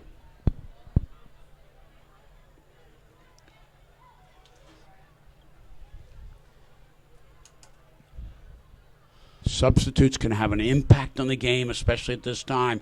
A defense gets used to a certain player. You introduce another type of player, and it can change the whole thing, and that's what Adrian Heath is hoping. He's also hoping his team won't give up the ball like that. And Arnaud's going to be offside there.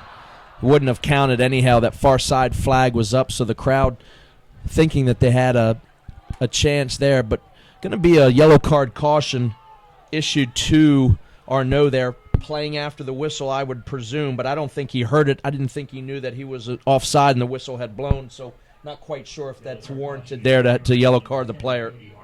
I don't feel it is warranted in that particular case, and it was very, very close. You can't just simply stop and wonder if there's going to be a card and a caution. You've got to play the thing out. You look pretty silly if there was no offside called. I really didn't hear the whistle get him up from afar, but it's not a stadium that's extremely loud. But I didn't hear a whistle either, so I don't know if well-deserved yellow card there. Little picky and little touchy, if you ask me. But good effort there by Christian Davidson. Another one of the line of strong defenders that Aiden Heaney seems to turn out right down the street at UNC Wilmington. Davidson, Smith. They have a couple others back there this year. And look for good things from UNC Wilmington. Could be a big season for them. Went to the tournament last year. I think they can win the CAA. Well, again, a lot of good things going on in Wilmington soccer-wise. A Division I program at UNCW, the pro team here. Jacob von Campanel, another one of those strong defenders. He's the captain. He may be a key to UNC Wilmington's success this year, but I really think they've got something going, and fans should get out and to see them play as well as the Hammerheads. Well, here's an opportunity here that Orlando desperately wants to pick up points while they're up here. Again, they're fighting for home field advantage all the way through. They are at the top of the table of the USL Pro table. Here's an opportunity shot going to be taken and easily brought down. Certainly of all the saves that Stuver has made tonight, that was one that he can almost close his eyes and make. Not going to beat Brad Stuver from 30 yards with a shot straight on. You haven't been able to beat Brad Stuver from 4 yards out with pace, so let alone 25. That man has played a great game and kept his Hammerheads in this match this evening. Both he and Quillen Roberts have supplied excellent goalkeeping for the Hammerheads in this 2014 season.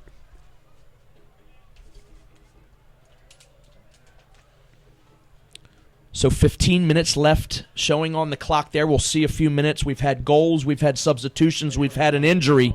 So certainly some extra time added on at the end of this one. So we're not quite done yet.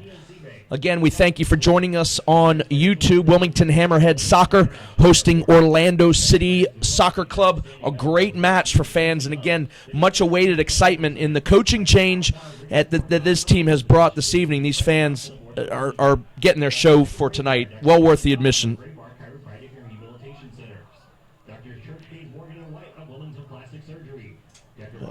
Nifty little bit of footwork there by Estrella. Excuse me, that's Saren that's coming out for Orlando. It was nice work by Saren, but he was the one that gave up the ball in the first half, and if he gives it up there and the Hammerheads convert, this game is just about over. Soccer fans, every USL Pro regular season and playoff game will stream live on YouTube in 2014. Features include DVR, chat, and social media interactivity. Subscribe for free for the Wilmington Hammerheads YouTube channel today.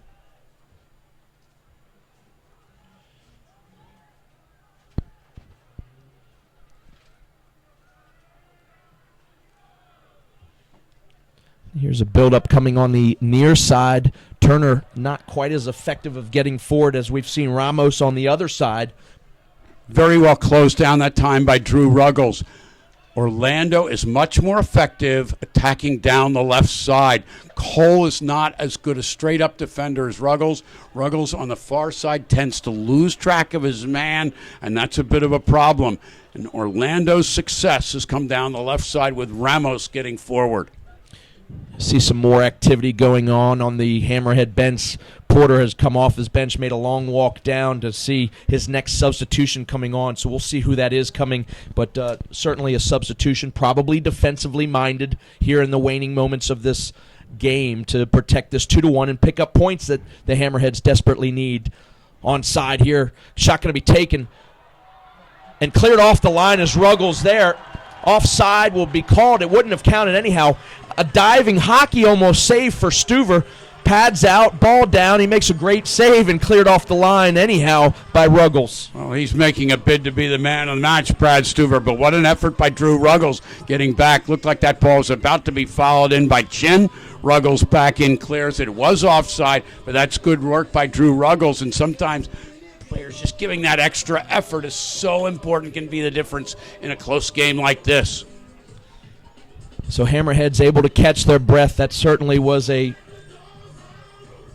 chance that Orlando would have tied this game up and brought us equal to 2. And again, another substitution for Porter and his Hammerheads. Looks as if Cody Arnaud will be coming off for the Hammerheads replaced for this evening. But before he goes, he almost wants to get one before he heads to the bench in the shower, but broken up there by Orlando defense. That would have indeed been the best way to go off the field. He came oh so close, and Cody Arnault is really active, and he makes it hard on opposing defenses. He just hasn't quite enough support from the midfield tonight. No foul called there by Smith in the center, but Orlando keeps possession anyhow, finding up top. And again, no foul stood up hard by Fairclough, holding that defensive line back for Wilmington, him and Davidson. Gentili was hoping to draw the foul. Good defending by Shawnee Fairclough. I don't know when the voting comes in, but he's certainly worthy of consideration for all league. Smith having a hard whistle over there with technical staff. It looks as if one of the coaches for Orlando being told to get back into the technical area or get back to the bench as we await again. Arnault is going to be coming off for Wilmington. Could be the likes of Sammy Ochoa coming on the number 9 jersey for the Hammerheads. Sure whether this is Sammy Ochoa or possibly Stephen Miller, who gives you some more activity defensively. Yeah, it's going to be the number 9 jersey, Ochoa. Going to add a little extra pressure there. He is the leading scorer for Wilmington, usually a starter. Him and Arnault have been floating back and forth up top. Again, some maneuvers that Porter has done. This could be a good sub here, bringing Ochoa off to hopefully put one away and see if they can't sneak out of here with a 3-1 and pick up 3 max points here in this game. I think that's the strategy that Carson Porter has in mind. Get Ochoa on. Maybe you can counterattack when Orlando gets players forward, and Ochoa, fresh legs with some pace, can finish it off and put the game out of reach. But Orlando not done yet. Again, Turner with the ball here. Ball coming across and cleared by, I do believe that's Bone back covering. Turner a little bit slow in getting these crosses, and Ruggles has done a very good job putting pressure and not denying him the chance to get in a good serve. Once again, pressure on the ball, that time by Kay, but it is a corner kick. And dangerous moments. This game certainly by any means is not over. 80th minute on the clock, 81st actually of the game here, but work going to be put in by both teams to hopefully get one more goal here. But again, a dangerous opportunity. Corner kick taken and cleared in the middle in a dangerous spot, and that's going to be up or through the uprights there if we're playing American football. And that ball will come out sometimes like that. Came out to Sarin, and he had a much better chance than that one appeared to be. Just has to have more control, keep the shot on the frame, give your teammates a chance.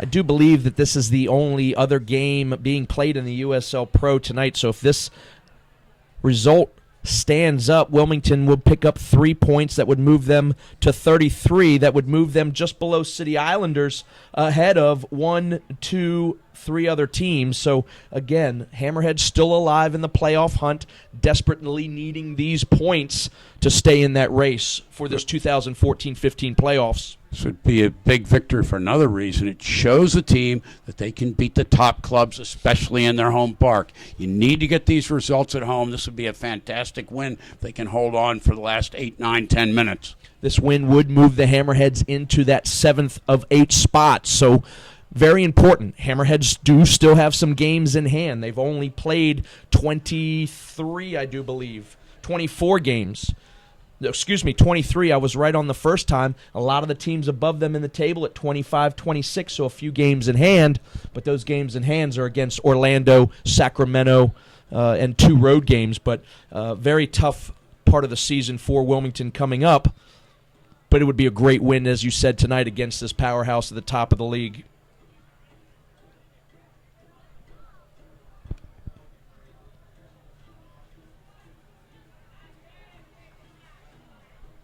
Battle between those 2 youngsters, Kay and Turner, won by Kay, who's had a good match out here on the left side. Ochoa unable to keep the ball at his feet up top, so we'll see Orlando coming back the other way. That's going to be Gentile getting the better side of Ruggles, but Ruggles doing a great job to cut down. A corner kick coming for Orlando. Drew Ruggles, a blue-collar player, just brings his lunch pail, gets on with it, minimal fanfare, but he's been a very effective player tonight. He is much stronger as a one-on-one defender with the ball in front of him than he is defending on the weak side. Here's Orlando's corner into the center. There's Struver. It's interesting as a goalkeeper, he starts to make one or two plays, he gets his confidence up, and I'm sure Brad Stuver is feeling it now and wanting to shut this team down. A lot of pride. Some good goalkeeping for the Hammerheads all season long has made a difference and kept them in the playoff hunt. Well, certainly you could put together a highlight reel of let alone a lot of goalkeepers don't have those saves in one season, let alone 3, 4, 5 in one night. So this young man's going to be able to watch this telecast back and really enjoy seeing himself play. Substitution for Orlando here defensively in the last couple minutes.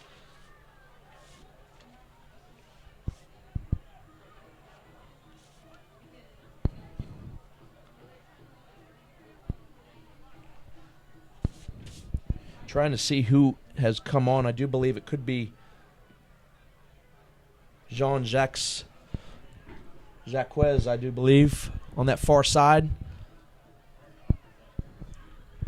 The number 19 jersey for Orlando. I think it is, Chris. It's Jean-Jacques Batiello, who's come on for Ramos, who's obviously run so much that he's tired and they need fresh legs to attack that left side. Here's Ochoa for Wilmington. Too early yet to preserve the game by staying in the corner, so he'll come out, finds a Nicholson in the midfield. Nicholson going to take a strike, and it's off the mark there. Not surprising. Nicholson's not a goal scorer, wants to take that chance, but he had stability in the defense alongside Brian Ackley. Since he's come on, it's been a lot more difficult for Orlando to penetrate in the middle. Look for them to go down the left side to Batiello and try to get in crosses. That's the area where they've been most effective, right here where the ball is now. Must relocate to the main stands immediately following the conclusion of tonight's match so that we can prep for our fireworks display. Please remain off the field And attempted service there. So Wilmington hanging on here. 86 on the clock, so 4 minutes remaining, but there will be some time added on. So these Hammerheads just trying to hold down fort and preserve this 2-1 lead that will allow them to pick up 3 points.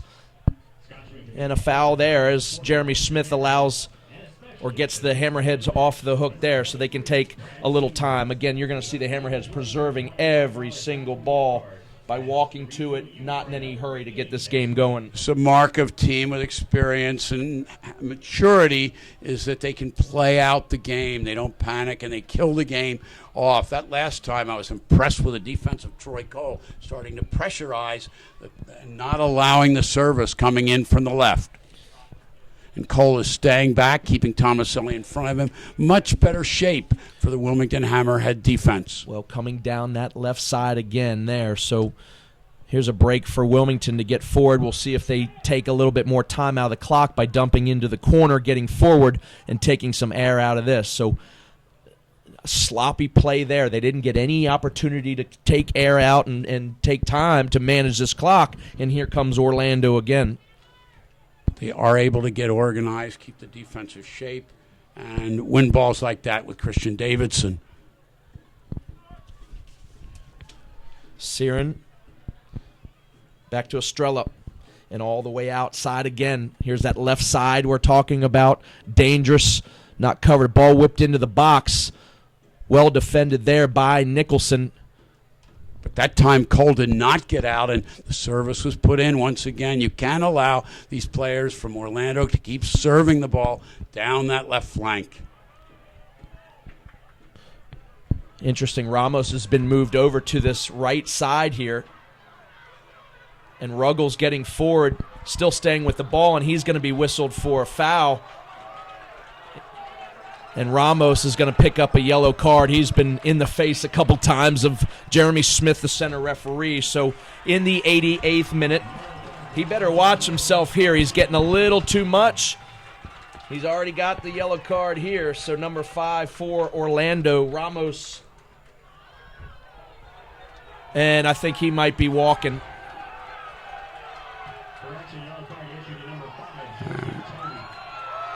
And another yellow card there. That's Estrella picking one up here.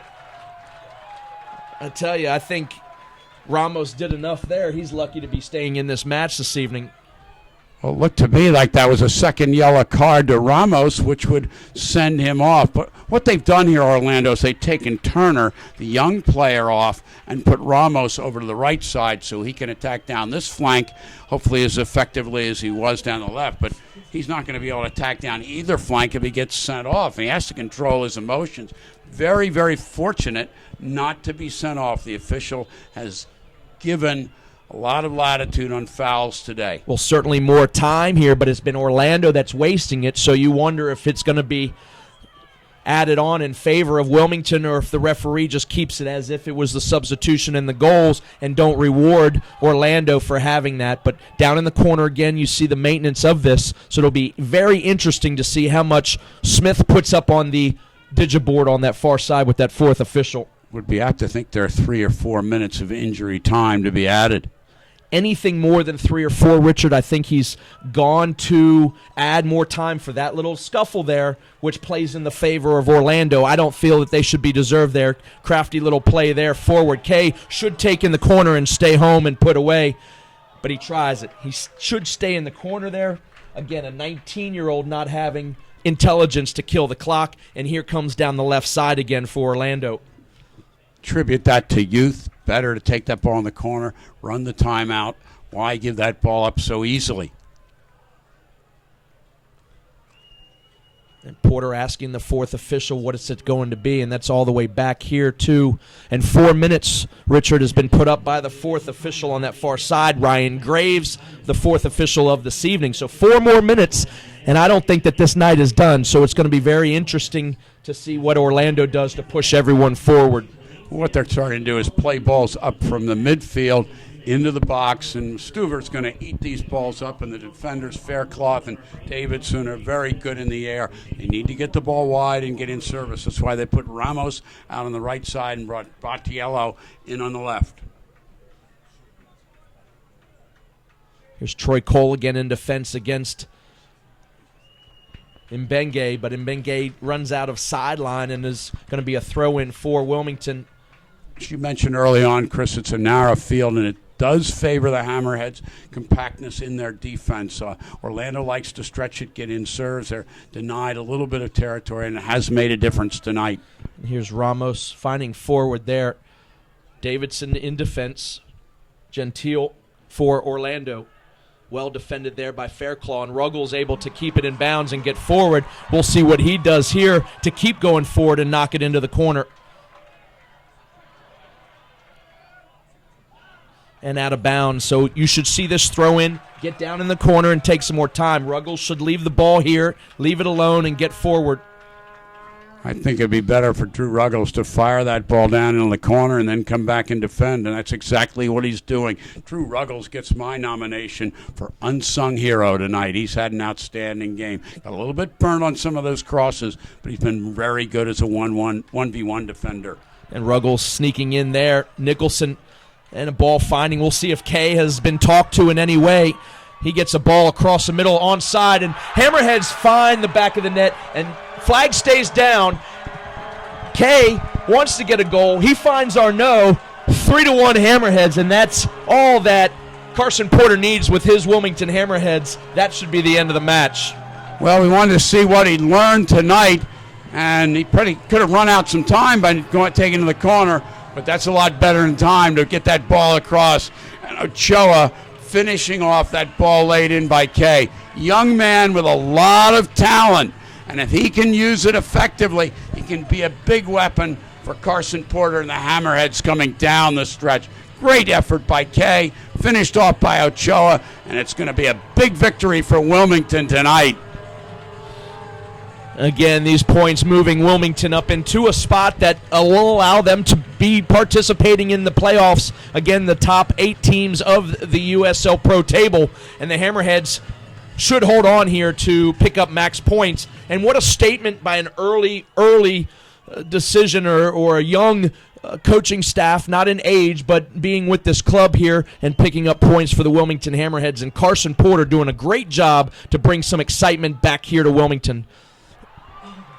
There's some more excitement on that shot, and Brad Stuver is negating some of that excitement, doing a great job at the end. You pointed out earlier, Chris, he saved a ball, and that was just before the Hammerheads came down to score their second goal. He's been the man of the match and had a lot of help here from young Kay out on the left side. He's had a good game, and Drew Ruggles behind him. They've been that left side of Hammerheads team maybe has been stronger than the left side of the Orlando team where they were trying to exploit the Hammerheads.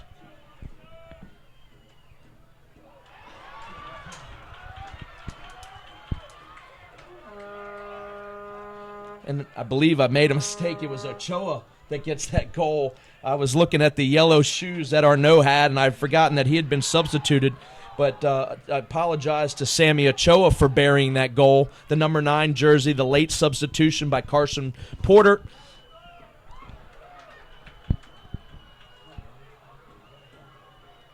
I got caught up in the excitement there, Richard, and called the wrong man for scoring the final goal for Wilmington. Well, he'd come off a little while before. It's going to be difficult to score from outside the field of play. Ochoa doing a nice job in his stead. And that's the final whistle there. Jeremy Smith puts this one in the books. 3-1 the score here. What an absolute match. Entertainment for Wilmington fans here. And everybody on the team, not everybody, but just about everybody, going back to shake hands with Brad Stuver, as they well should. They know that he kept them in the game, and it's a great performance by Stuver and a great win for Wilmington tonight. Well, Carson Porter certainly has done a great job with this squad here, and when really you can pack up your season and you're not going to make the playoffs, you pick up points on the road, a long trip out to California, you play the number 1 team at home. It's the first time you've been on the sideline as the head coach. Carson Porter does a great job to keep his team, change personnel, but keep things going, and these Hammerheads have found them in a playoff race again, and it's a great thing for this organization. Some good substitutions, not just Sammy Ochoa coming on and getting the clinching goal, the third one, but Paul Nicholson coming in the defense, giving it a defensive presence. Sonny Jane providing some excitement in the attack, but bringing Nicholson on just stabilized the defense